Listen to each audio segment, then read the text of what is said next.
Welcome back to friends. हम लोग जो है आज दूसरा चैप्टर पढ़ने जा रहे हैं। दूसरे चैप्टर का नाम है वैद्युत फ्लक्स तथा गॉस की प्रमेय, यानी इंग्लिश में चैप्टर का नाम हो जाएगा आपका electric flux and Gauss theorem. Chapter 2 है आपका। ठीक है फ्रेंड्स, तो आज हम लोग अपने पहले टॉपिक की बात करेंगे। इलेक्ट्रिक फ्लक्स क्या होता है, इलेक्ट्रिक फ्लक्स क्या होता है। ठीक है, इंग्लिश और हिंदी दोनों में सेम बोलते हैं। तो इलेक्ट्रिक फ्लक्स जो है, इलेक्ट्रिक फ्लक्स एक ऐसी प्रॉपर्टी है इलेक्ट्रिसिटी में, या इलेक्ट्रिसिटी में आप कह लो, या एक हिसाब से अगर आपका कोई प्लेन है, या आपका कोई प्लेन है, प्लेन समझ तो समतल, अगर कोई आपका समतल है तो उस समतल के लंबवत होकर जितनी भी वैद्युत बल रेखाएं होंगी, लंबवत का मतलब होता है ये कोई अगर आपका प्लेन है, आप अगर कॉपी से समझो ध्यान से, किसी तल से बद ये आपका कोई प्लेन और इससे लंबवत होकर ऐसे निकले, इस तरीके से ऊपर ये आई और ये गई, किसी तल से होकर लंबवत गुजरने वाली वैद्युत बल रेखाओं की संख्या, ये जितना भी आप देख रहे हो ना, ये वैद्युत बल रेखा है। ये क्या है? ये वैद्युत बल रेखा है, इलेक्ट्रिक फोर्स ऑफ लाइंस, वैद्युत बल रेखा है। ठीक है फ्रेंड्स, यानी किसी तल से बद्ध लंबवत होकर, लंबवत का मतलब ये इस समय कितना है, ये 90 डिग्री है। किसी तल से बद्ध लंबवत होकर गुजरने वाली वैद्युत बल रेखाओं की संख्या को हम लोग क्या कहते हैं? इलेक्ट्रिक फ्लक्स कहते हैं। डेफिनेशन में लिखिए, किसी तल से बद्ध होकर लंबवत गुजरने वाली वैद्युत बल रेखाओं की संख्या को वैद्युत फ्लक्स कहते हैं। अब फ्रेंड्स, इसका जो फॉर्मूला होता है ना, वो फाई ई, इसको हम लोग रिप्रेजेंट करते हैं फाई ई से, इसे फाई ई से प्रदर्शित करते हैं, फाई ई से प्रदर्शित करते हैं, फाई ई से प्रदर्शित करते हैं, इसे फाई ई से प्रदर्शित करते हैं। ठीक है फ्रेंड्स, तो फाई ई इक्वल टू जो ई ए फॉर्मूला होता है, फाई ई इक्वल टू कितना फॉर्मूला होता है? ई ए फॉर्मूला होता है। 1 मिनट सेकंड फ्रेंड्स, इसको हम लोग जो है फाई ई से प्रदर्शित करते हैं। अब फ्रेंड्स, इसका फॉर्मूला होता है phi E is equal to E A होता है, नॉर्मल फॉर्मूला, डॉट प्रोडक्ट और क्रॉस प्रोडक्ट आप लोगों ने फर्स्ट ईयर में पढ़ा होगा, सदिश गुणन और अदिश गुणन। तो यहाँ पर ये जो होता है ये अदिश गुणन होता है। ठीक है फ्रेंड्स, तो phi E is equal to E A, ये तो डेफिनेशन हो गई आपकी नॉर्मली। और अगर आप फॉर्मूले के हिसाब से बनाना चाहो तो फॉर्मूले के हिसाब से आप बोल सकते हो कि जो एक समान विद्युत क्षेत्र में किसी तल से होकर बद्ध लंबवत गुजरने वाली वैद्युत बल रेखाओं की संख्या को तो जो है हम लोग वैद्युत फ्लक्स कहते हैं, लेकिन एक समान विद्युत क्षेत्र में वैद्युत क्षेत्र की तीव्रता तथा उस समतल के क्षेत्रफल के गुणनफल को, अदिश गुणनफल को हम लोग क्या कहते हैं? वैद्युत फ्लक्स कहते हैं। और एक यहाँ पर जो ये फॉर्मूला आप देख रहे हो, ये मैथमेटिकली लिखा हुआ है। ये कैसे लिखा हुआ है? ये मैथमेटिकली लिखा हुआ है। फाई ई इक्वल टू, हम लोग इसको लिख सकते हैं वैद्युत क्षेत्र की तीव्रता को, जो है वैद्युत क्षेत्र की तीव्रता के पृष्ठीय समाकल को, ये समाकलन है आपका, वैद्युत क्षेत्र की तीव्रता ई जो है वैद्युत क्षेत्र की तीव्रता होती है, वैद्युत क्षेत्र की तीव्रता के पृष्ठीय समाकल को हम लोग क्या कहते हैं? वैद्युत फ्लक्स कहते हैं। तो 3 डेफिनेशन है आपके पास, एक ये हो जाएगी, एक यहाँ से आप बोलोगे वैद्युत क्षेत्र की तीव्रता तथा क्षेत्रफल के अदिश गुणनफल को हम लोग क्या कहते हैं? वैद्युत फ्लक्स कहते हैं। एक आप कहोगे वैद्युत क्षेत्र की तीव्रता के पृष्ठीय समाकल को भी हम लोग क्या कहते हैं? वैद्युत फ्लक्स कहते हैं। अब अगर मात्रक की बात कर लो तो ई क्या होता है? ई होता है न्यूटन पर कूलम, और ए एरिया की यूनिट क्या होती है? मीटर स्क्वायर होती है। डायमेंशन आप यहाँ से कैलकुलेट करके लाओगे तो न्यूटन की डायमेंशन होती है ml t to the power -2, coulomb की यूनिट होती है AT, और मीटर स्क्वायर की यूनिट होती है L स्क्वायर। तो यहाँ से आपको मिल जाएगा ml³ t to the power -3 a to the power -1। अच्छा, इसकी राशि कैसी है? ये क्योंकि अदिश गुणन यहाँ पर लगा हुआ है तो ये एक अदिश राशि हो जाएगी, इसमें डायरेक्शन की जरूरत नहीं होती है। It is a scalar quantity, English में आप इसको बोल सकते हो it is a scalar quantity. तो ये आपका जो है टॉपिक था वैद्युत फ्लक्स तथा गॉस की प्रमेय। अब इसमें कुछ एप्लीकेशंस होती है फ्रेंड्स, तो वो हम लोग देखते हैं। ठीक है फ्रेंड्स, तो फ्रेंड्स अब जो इसकी एप्लीकेशन है, नेक्स्ट इसी के जस्ट नीचे आप हेडिंग डाल के लिखोगे, जब वैद्युत बल रेखाएं क्षेत्र से किसी कोण थीटा पर गुजरे, जब वैद्युत बल रेखाएं क्षेत्र से किसी कोण थीटा पर गुजरे तब वैद्युत फ्लक्स का मान क्या होगा? तो ये एक प्लेन बना रखा है हमने समतल, इसका एरिया कितना है? ए है, इसका एरिया कितना है? ए है। यहाँ से वैद्युत बल रेखाओं को जाना तो ऐसे चाहिए था, डॉटेड से हम दिखा रहे हैं, जाना ऐसे चाहिए था, इस तरीके से जाना तो ऐसे चाहिए था। सॉरी फ्रेंड्स, थोड़ा घर के बाहर काम चल रहा है, इस वजह से दिक्कत हो रही है। जाना तो इनको ऐसे चाहिए था, क्षेत्र के लंबवत, लेकिन हमारी हेडिंग क्या है? हमारी हेडिंग ये है कि किसी कोण थीटा पर अगर जाए, तो किसी कोण थीटा पर अगर जाए तो फ्रेंड्स देखो इस तरीके से ये जाए, अगर ये इस तरीके से जाए, ये इस तरीके से जाए, तो ये अगर कोई कोण थीटा पर जाएंगे तो ये एंगल आपका कितना हो जाएगा? थीटा हो जाएगा। ये एंगल कितना हो जाएगा? थीटा हो जाएगा आपका। ये एंगल आपका कितना हो जाएगा, थीटा हो जाएगा। ठीक है फ्रेंड्स, तो यहाँ पर जो ये जो वैद्युत बल रेखाएं जा रही हैं ये थीटा कोण पर जा रही हैं। आगे देखो फ्रेंड्स, 1 सेकेंड। हाँ,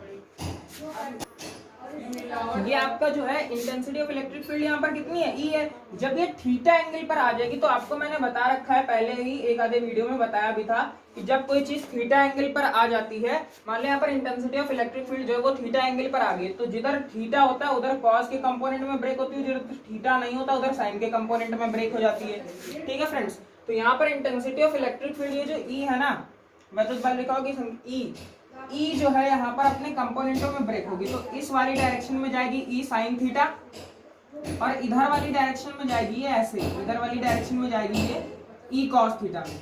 ये इधर किस डायरेक्शन में जाएगी, ई कॉस थीटा में। और अगर इसी में हम लोग कोई छोटा सा एरिया डीए सपोज कर ले, कोई छोटा सा एरिया डीए या एरिया सपोज कर ले, तो अभी हमारे पास फाई ई का फॉर्मूला क्या होता था, ई ए क्या होता था फॉर्मूला, फाई ई है। लेकिन इंटेंसिटी जो है कितनी लिखनी पड़ेगी हमको, जो हमारा कंपोनेंट है डायरेक्शन में हमारी डायरेक्शन में कौन सा कंपोनेंट आया है, ई कॉस थीटा आया है, तो हम लोग ई की जगह पर क्या पुट कर देंगे, phi is equal to e cos theta, और एरिया की जगह एरिया ही रहेगा, तो फाई ई का जो नया फॉर्मूला आएगा वो आएगा ई ए कॉस थीटा।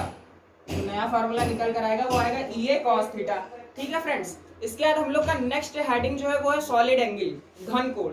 तो वो भी बहुत इंटरेस्टिंग टॉपिक है, इसी के आगे हम लोग कंटिन्यू करेंगे, देखना फ्रेंड्स। तो फ्रेंड्स नेक्स्ट हेडिंग जो है हम लोग की वो सॉलिड एंगल। सॉलिड एंगल आपको अगर समझना है तो सबसे अच्छा है आप तो यहाँ एग्जांपल लो तरबूज का या खरबूजे का।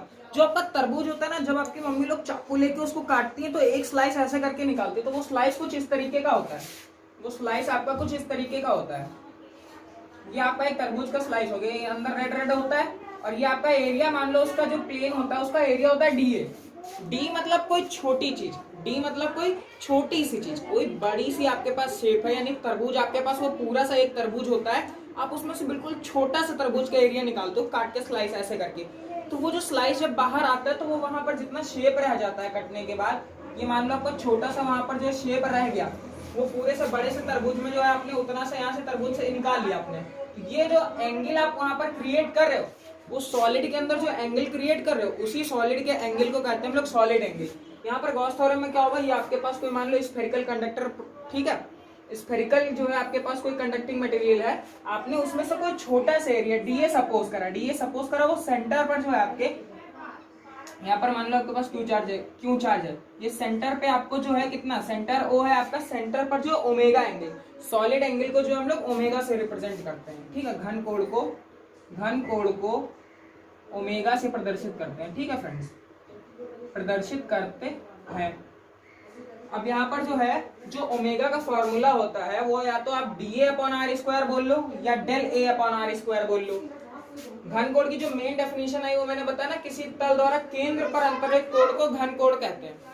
कोई तल होगा, आप उसको अगर तरबूज से अगर निकाल लो तो वो जो सेंटर पर जितना एंगल क्रिएट करेगा, जितना सेंटर से वहां से गायब हो जाएगा, वही एंगल जो होता है वो ओमेगा होता है। यहाँ आप देख सकते हो, वो हमने तरबूज से एक स्लाइस ऐसे करके निकाल लिया, वहां पर जितना भी एंगल वो क्रिएट कर रहा था ओमेगा, वही जो है घन कोण हो जाता है। और ये जो आप देख रहे हो ये इलेक्ट्रिक फील्ड की लाइंस है, ठीक है, इलेक्ट्रिक फोर्स ऑफ लाइंस है। ये एरिया आपका छोटा सा डी हो गया, ये आपकी रेडियस कितनी हो गई, रेडियस आपकी आर हो गई। ठीक है फ्रेंड्स, तो जो इसका फॉर्मूला होता है ओमेगा इज इक्वल टू होता है डी अपॉन आर स्क्वायर। अब अगर आप इसकी यूनिट निकालना चाहो, यूनिट देखो मैंने क्या लिख के रखी है, मात्रक या स्टेरेडियन, क्योंकि ये एंगल है, एंगल रेडियन में मेजर करते हैं, क्योंकि ये स्पेसिफिक इसलिए ये स्टेरेडियन हो गया। ठीक है फ्रेंड्स, यूनिट इसकी क्या हो जाएगी, एरिया की यूनिट क्या होती है, मीटर स्क्वायर, और क्योंकि रेडियस स्क्वायर लगा है वो भी मीटर स्क्वायर में, तो मीटर स्क्वायर से मीटर स्क्वायर कैंसिल हो जाएगा, यानी ये कैसी है, मात्रकहीन है। और वीमा अगर आपसे यहाँ पूछ देगा तो वीमा क्या है, वीमा भी वीमाहीन है।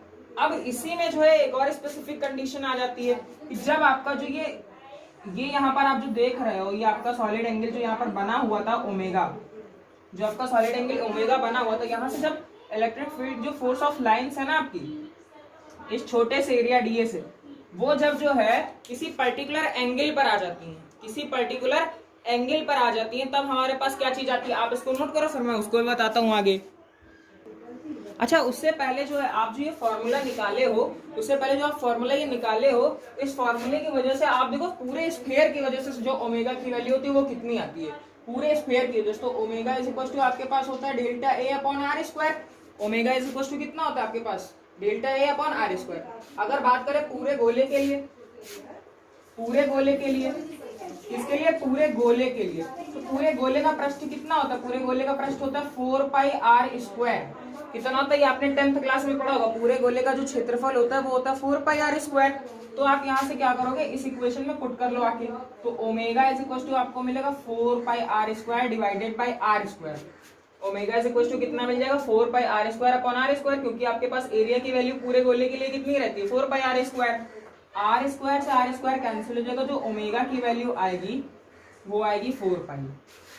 यानी पूरे गोले के लिए जो है, जो घन कोण होता है सॉलिड एंगल, वो 4 पाई होता है। ठीक है फ्रेंड्स, 4 पाई का मतलब 720 डिग्री, 720 डिग्री। अब हम लोग बात कर रहे थे, अगर यहीं पर जो ये एरिया है, ये जो लाइन ऑफ फील्ड्स है, ये जो किसी एंगल थीटा पर जाने लगे, किसी एंगल थीटा पर जाने लगे, तो जो इधर आपका एरिया कंपोनेंट ब्रेक होगा वो डी ए साइन थीटा में ब्रेक हो जाएगा, और इधर वाला डी ए कॉस थीटा में ब्रेक हो जाएगा, कॉस थीटा में।